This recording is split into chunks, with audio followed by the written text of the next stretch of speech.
عليكم ورحمة الله تعالى وبركاته وعن wanaagsan daawadayaal idin lahaantiinba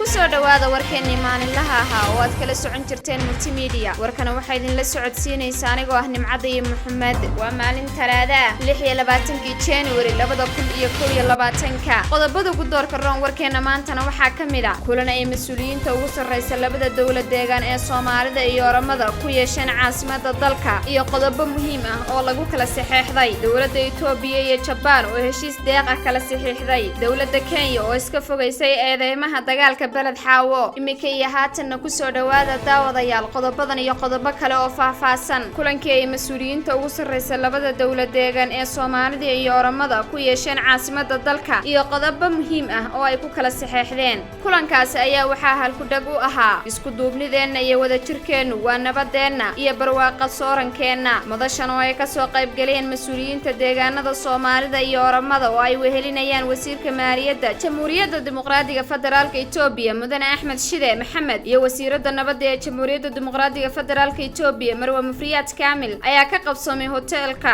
Shareta Addis ee magaalada Addis Ababa madaxweynayaasha labada deegaan ee Soomaalida iyo Oromada madaxweyne Mustafa Maxamed Umar iyo madaxweyne Shamalis Addisa ayaa kala saxeexday heshiisyo kor loogu qaadayo iskaashiga iyo wadajirka qowmiyadaha Soomaalida iyo Oromada ee walaalaha ah qodobada lagu heshiiyeyna waxa kamid ah xoojinta iyo horumarinta xuduudaha labada deegaan hirgelinta qorshayaal wadajir ah adkeynta isdhexgalka labada qowmiyadood iyadoo oo la qaban doono shirar joogto ah in si wadajir ah xuduudaha labada deegaan looga sameeyo saylada iyo xarumo ganacsi oo kor u qaada isdhexgalka dhaqaale ee labada bulsho gabagabadii shirkan waxa hoosta laga xariiqay in maamulada labada deegaan ku guuleysteen inay nabadeeyaan shucuubta walaalaha ah ee Oromada iyo Soomaalida oo maamulkii TPLF kala dhexdhigay colaad gacan ku samays ah dhismaha garoonka diyaaradaha terminal Miraad Leyli ee magaalada Goday ayay dhismihiisa maanta bilaabaysaa shirkad dalka Shiinaha laga leeyahay dhismahan ayaa mid casri ah oo dhammaan loo dhameystirayo maqaamka ka dhigaya mid heer caalami ah lehna dabdamiskii xafiisyo goobta VIP-da iyo fariisimaha diyaaradaha madaxweynaha deegaanka Soomaalida mudane Mustafa Maxamed Umar oo saaka ka soo kicitamay magaalada Addis Ababa ayaa markuu soo gaaray magaalada Goday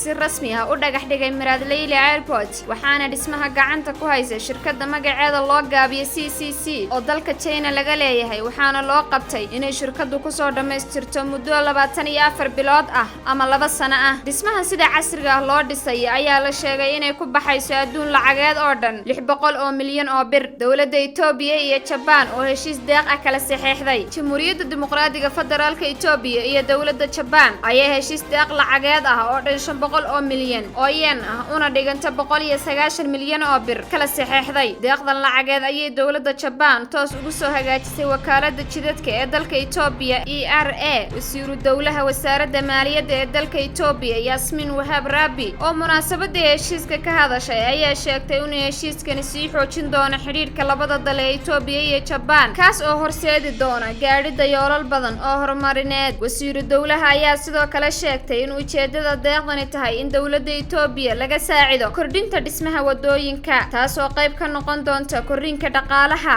sahlida gaarsiinta adeega bulshada sidoo kalena dhamaysa saboolnimada dhanka kalena safiirka dawladda Japan u fadhiya Itoobiya Itatakako oo matalaysa dalkeeda ayaa sheegtay in dalkeedu uu go'aansaday wax ku yeelashada deeqaha horumarinta Itoobiya safiirada ayaa sheegtay inuu dalkeedu ahmiyad kooban siinayo tallaabinta aqoonta iyo tiknoolajiyadda sida kobcinta waxbarashada horumarinta beeraha tayeynta kaabayaasha dhaqaalaha caafimaadka iyo waxbarashada deeqdan lacageed ayaa loo isticmaali doonaa dayactirka wadooyinka koobaad iyo saddexaad ee Itoobiya kuwaas oo ah halbowlaha ganacsi ee isku xidha dawladaha Itoobiya iyo Djibouti iyo Suudaan heshiiskan ayaa ku taariikhaysan heshiis ay dawladda Itoobiya iyo Japan kala saxeexdeen sanadihii 1930 waxayna deeqdani noqonaysaa midii koobaad ee dawladda Japan ay ugu deeqday Itoobiya waa sida lagu sheegay qoraal la soo dhigay bogga Facebook ee wasaaradda maaliyadda dalka Itoobiya hay'adda sirdoonka Itoobiya oo ka digtay faafinta warka been abuurka ah hay'adda sirdoonka Itoobiya ee NISS ayaa codsatay in baraha bulshada laga joojiyo isku dayga lagu abuurayo jahawareerinta mujtamaca iyadoo lagu faafinayo warar been abuur ah. hadalka hay'adda sirdoonka ayaa imanaya iyadoo baraha bulshada lagu faafiyay warar aan lagu kalsoonaan karin kuwaas oo qaarkood ay tilmaameen in xaaladda caafimaad ee ra'iisul wasaaruhu aysan fiicnayn. war-saxaafadeed ay maanta hay'adda NISS soo saartay ayaa lagu sheegay in laga joojin doono cid kasta oo ku lug yeelata faafinta warar been abuur ah kuwa wada howlaha sababi kara khatarta danaha iyo jiritaanka qaranka ayagoo ku khalkhalgelinaya nabadda iyo deganaanshaha dadka. warar been abuur ah oo ay faafiyaan cadaaladda ayay wajihi doonaan ayaa lagu yidhi war-saxaafadeedka ayaa intaa ku daray in hay'adda sirdoonka NISS ay si dhow ula shaqaynayso xubnaha kale ee ammaanka si nabadda iyo deganaanshaha dalka oo dhan loo sii xoojiyo.